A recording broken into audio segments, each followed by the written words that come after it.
All right, everybody. You saw it there. Breaking news. Corrupt DC judge orders Trump to release money. What a joke. And this is going to continue to go on. And the judges are going to try to just like the Democratic judges, what they did is they changed voting laws in Georgia, Pennsylvania, and three other states. And the judges' rulings effectively changed the laws in these states concerning voting. And it's the legislative branch that determines what the laws are, and they write the laws and policies. For 2020, Democrats went around with their very savvy Democratic attorney and filed multiple lawsuits in different states to allow mail-in voting against the legislation of the state, whether it was Arizona or Pennsylvania or Georgia, to allow votes to be counted that did not have proper signatures or dates or no date at all. And by making these rulings, the judges effectively changed the law in those states. And that's what led to the corrupt voting practices of 2020, 2022, and in some areas, 2024. Most of those rulings had been changed for the 2024 election. A few of them haven't. And now you see the same pattern is that now if Obama, Biden, or some Democratic judge was appointed, the Democrats are going and shopping out and finding these judges, following the suits in their jurisdiction, and they're ruling, the judges are ruling in the Democrats' favor. And specifically when it comes to U.S. aid, when it comes to Elon Musk having access to the Treasury, the judges are going so far as telling the Secretary of Treasury that they cannot examine their own books, which is overstepping their authority. Now, me, I'm a rebel rouser. I'm going to push it, challenge it, let the judge call me in contempt of court, whatever, but I'm not going to abide by it. Trump says we're going to abide by it, but we're going to fight it. I don't know what that means, because if you abide by it, that means you're going to release the money. To this point, Trump hasn't released the money, so he's not abiding by it. So that is the explanation here. This is continually going on, and basically the Democratic judges are trying to overturn and overrule everything that Donald Trump is doing. And what it does is it begs the question of, are each branch equal? Right now, we have inferior judges. And when I say inferior, I mean that the Supreme Court judges are equal to the executive branch, which is one person, the president and the vice president, but the president is the executive chief. And the legislative branch is Congress. All three branches are equal. But what we have is lower level federal judges who are district level judges. So they're in terms, they are a federal judge, but they're an inferior judge in an inferior court, because there's the Supreme Court and the Supreme Court judges, and they dictate federal law. Their ruling is absolute as far as what is federal law.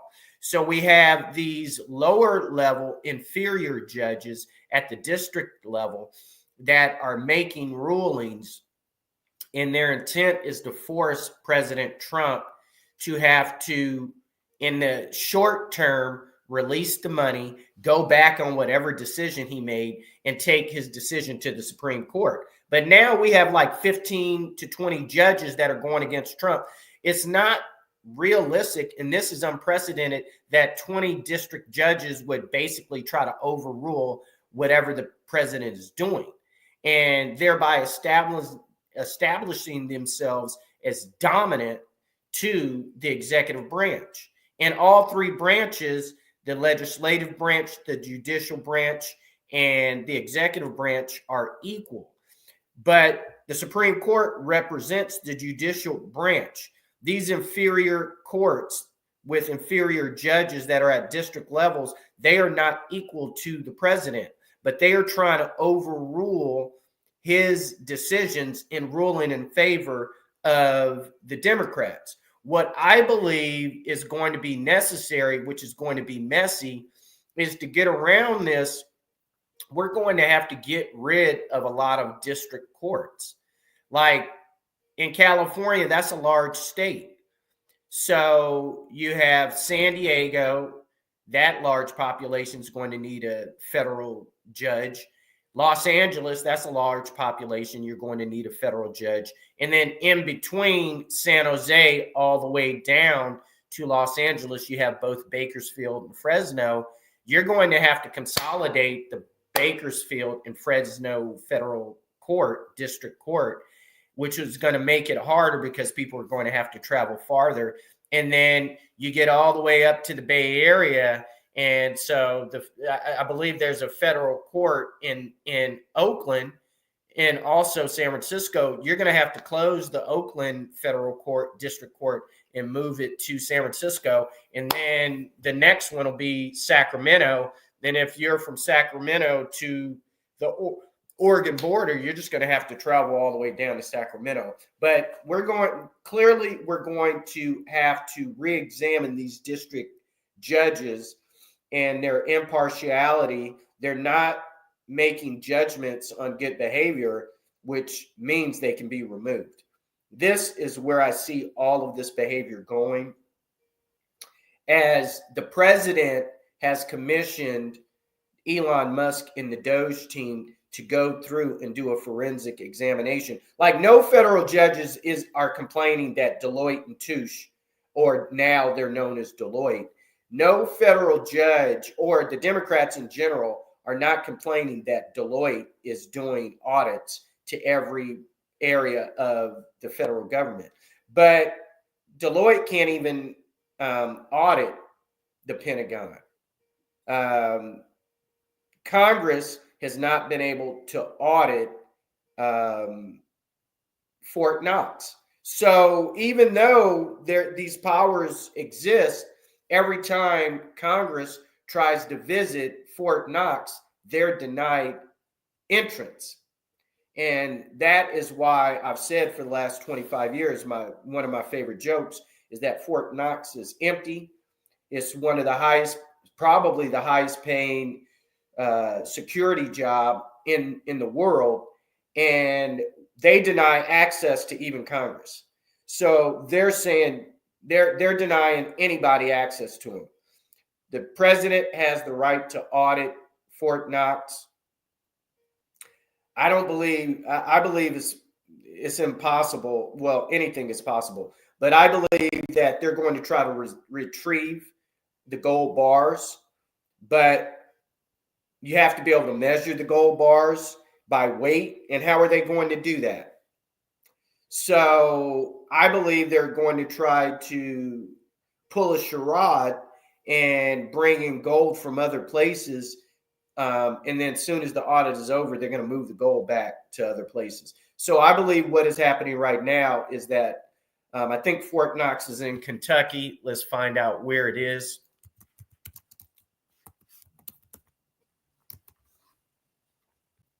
Yes, it's a military base in Kentucky, south of Louisville, and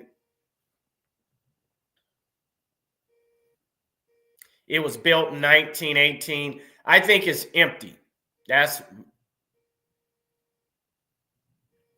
And that it's been missing for ever since we got off the gold standard. So that's 50 years.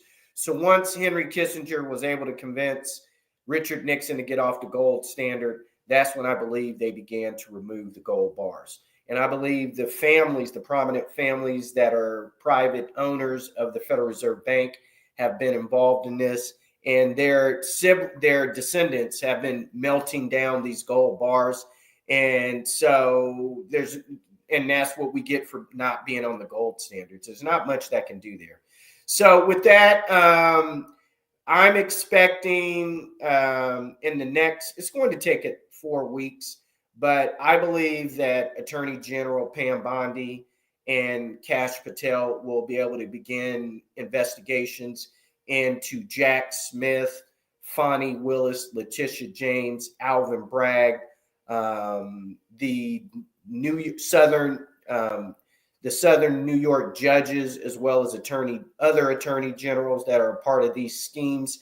And that's going to get the ball rolling. I think it's going to take 3 months for us to really get some steam and some movement on that. So that's March, April, May. So by June 1st, we should see the first evidence. And I would imagine by June 1st, we should have the first indictment of Fonnie Willis, Letitia James, Alvin Bragg, Jack Smith, the 2 judges in New York, and any other people in New York that have been a part of this RICO scheme that Fonnie Willis came up with. But between Fonnie Willis, Jack Smith, Letitia James, and Alvin Bragg, and Kamala Harris, if you can prove that there was a meeting, and there was a meeting, and we already know that because there's the receipts. In addition to that, Fonnie Willis' lover, his ex-wife, testified in court that of the different places that her ex-husband, her then husband, and Fonnie Willis were going using the public coffer. So I believe Fonnie Willis is the first person that's going to go down. There's too much damning evidence.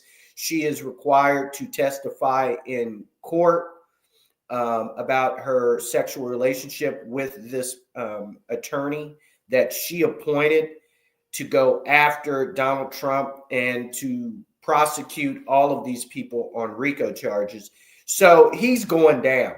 He's going down.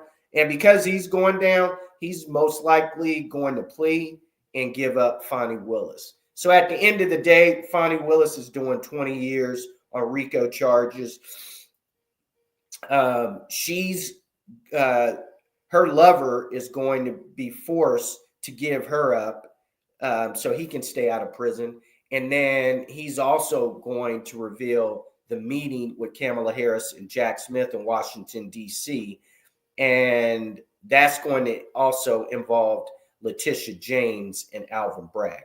So that's 5 people that are going to be indicted: Letitia James, Alvin Bragg, Jack Smith, Fonnie Willis's lover, and then the 2 judges in New York that have corroborated with Alvin Bragg and Letitia James. So that's 7 people that will be indicted.